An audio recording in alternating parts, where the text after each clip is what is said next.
Of course, you know what you see is what you get, but that's not all you get.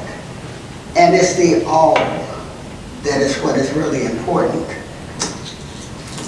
There was a book that was called If You See a Buddha on the Road, Kill It, Kill It. And I thought that was the worst title I could imagine. I was just sickened by it. Because why would anyone give a book that kind of title? What type of person would, and I don't mean any harm, but what kind of person would buy that book? And what kind of publisher would publish that book? And so I was so disgusted with that title, I would not buy the book. I know you judge a book by its cover, but in this case I truly did. Because to me, the Buddhist people were, if you don't mind me saying it, probably what I thought was the most spiritual people there were, and the most peaceful. So I thought to and I didn't want to discuss it with anybody else. I wanted to see what I thought he meant. And so literally for years I walked around trying, every once in a while that title would pop up and I'd say, okay, what else could it have meant? And then one day it came to me, you couldn't kill a Buddha because you can't see it. The Buddha is the indwelling presence, very much like the Christ consciousness or God, and I'm sure there's some of us who have seen God, seen the Buddha, seen Christ, or you saw Jesus or Siddhartha, however you pronounce his name. But is that really the Buddha?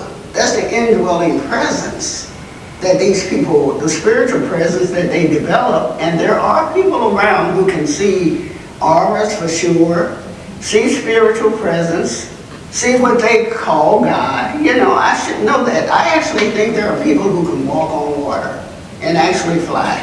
I just haven't met them that I know of. So it began to occur to me that maybe that's what he meant. And I still haven't read the book, and I don't intend to, because I don't want to know what he meant. I want to know what I meant. And this is the impression I got from it. So, in bringing that to your attention, I want to tell you about my grandson, one whom I don't speak of much. He's my middle grandson, and I don't speak of him much because I don't know that much about him.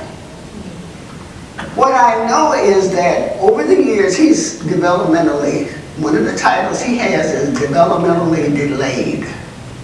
He has had at least 5 psychiatrists, social workers, occupational therapists, physical therapists. He's been tested, he's been analyzed, he's been diagnosed. I have a sheet of paper that's about this long with diagnoses on him. And every time he has a diagnosis, someone tells us, what you see is what you get. These are the statistics. These are the numbers. This is the data. These are the records. This is who he is. This is what you have. And so, to be honest with you, after a while I kind of saw it that way myself. That what we see is what we get. But the thing about it is that as professional as I think all of these people were, I don't think they saw it, because I didn't see it.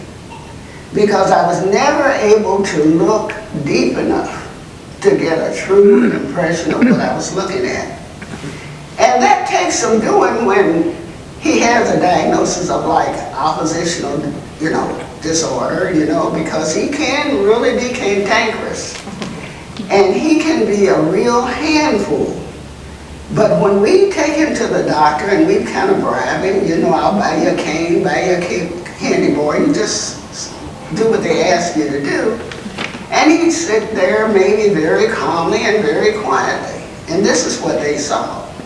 And then when they'd start talking and we'd all start talking about him, he'd glance up in the air and just look off into space. And so this too is what they saw. And this is what I saw when I was looking at him at that moment, but I knew there were other parts of it. But then, somewhere along the line, different family members began to see different things. And we put our heads together and said, do you know he did this? You know, and no, I haven't seen that part of it. And then someone else would say, do you know he did that? And we, what? You know, that's not something in the books. We have 3 books about this big that have analyzed him and told us who he was. And you know what? He's not in any of those. What his actions are, what he has done and what he has said are in the book. But no part of him is really there in that book, in any of those books. And so, here lately, he turned 19. And there was a different set of things that had to be analyzed on him because we had to keep doing these things to get him the services we felt he needed. And that he does need. And that's the only way you can do it. And so we've been offered different services. And finally, one doctor said, let's give him growth hormones. Why would you give him growth hormones? Well, because he's a little short for his age. I said, and so? He said, he's a little small for his age, so we can give him this growth hormone. I said, will it make him smarter? Well, can't say that. I said, will it make him less agitated? Can't say that either. Then why would we want him bigger to be agitated and we... Well, you know, they actually got kind of mad at me, but what sense does that make? You know, you have an oppositional kid, and then you want a big oppositional kid to try to handle. And so that was one of those things we began to think, you know, he doesn't need all of this. As long as it's not invasive and we can get him the services, let's just go ahead with him as he is. And so over the years, we began to learn a few things about him. And one of them was that from time to time, his agitation had a purpose. It had a cause. He had a reason to be agitated. It wasn't just a spontaneous thing. We began to watch and see why he got agitated and began to find that we could actually talk him down. And that there were times when some of the professionals would look at him and he was staring off in space and they thought his mind was gone. But in one such instance, not too long ago, when a doctor we were talking to the doctor, talking around him and all, and he was staring up in space. And he had been examining him for some hours, not hours, but quite a while. Antonio would go along with it, and then after a while he said, the doctor said, now do you have any more questions? Antonio said, no. And he was letting us know he was sick of this. You know, he understood everything we were saying. He was nowhere near lost. He was processing what was going on. And even the doctor was startled. He said, did he say that? He said that. Because he knows what is happening. That deeper inner part of him understands exactly what's going on. And he may go along with it or he may not. Then there was another time when we took him to the dentist and the dental assistant couldn't get the, whatever that is they put in to get your x-rays, and he was hurting him. And so Tonio started crying and he came out. And then he stood in the middle of the floor and he gave all these inappropriate hand signs. I mean, really fast. You know, those hands were really moving and everyone stood there watching it. He didn't say a word, but they were so inappropriate. They asked us to go home and get another appointment. We all knew what he meant, and he knew what he meant. The thing is, when we see some of these things from Tonio, when you look at him, you're just looking at him. You're not looking at that deeper inner Buddha that's walking that road, that you cannot kill, that you cannot analyze or describe or make notes on.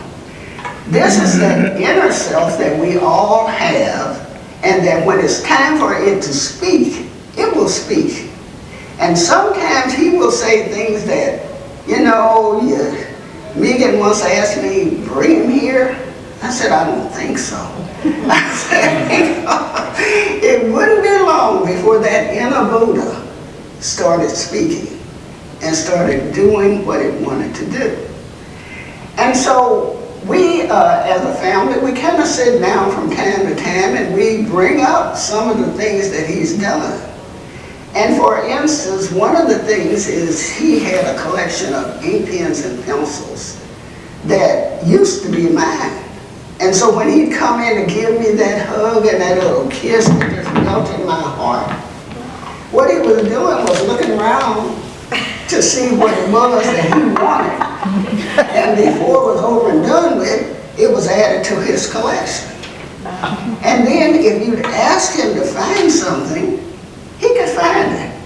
Mainly because he's the one who took it and hid it. His older brother sometimes agitates him. And so he threatened him one time, my grandson did, who can hardly speak to other people understand it, but when he told him, when I wake up, I'm going to beat you up. And he went to bed and woke up and tried to beat him up, but his older brother's like 6 feet something, so that wasn't going to happen. But he knew time perspectives. He can look at a calendar, not know the date, he doesn't really understand the date and all, but he knows something's written on there that'll apply to him after a while. So he gets to mark and marks that off if he decides he's not going to go.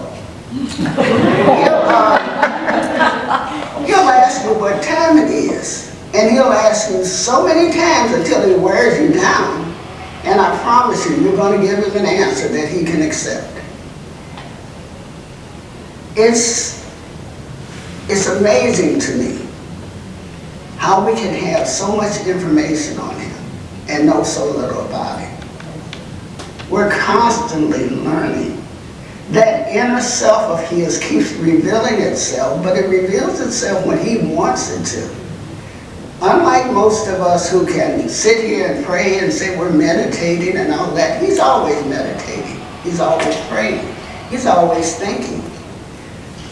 So for us, it's kind of like a new discovery every time we see it, And it's just such a blessing when he does something that the average child we would consider normal for the average child. And he does these things and we're like, wow. But ask him to set up the laptop or set up the Wi-Fi. He knows how to get those plugs right in there. They're smaller, he knows how to set it up. Ask him to find something on TV or something like that. There he goes. He can't read or write, but he sure follows those icons and knows how to get himself wherever he wants to get. He can get on a map on the laptop and actually navigate the streets and get us back home. He can find a home. He's actually better at that than most of us are. He remembers directions, he remembers landmarks, and yet none of the papers that I've seen can actually show that because he might not want to do it. So for me, what you see is never what you get. There's always something a lot deeper.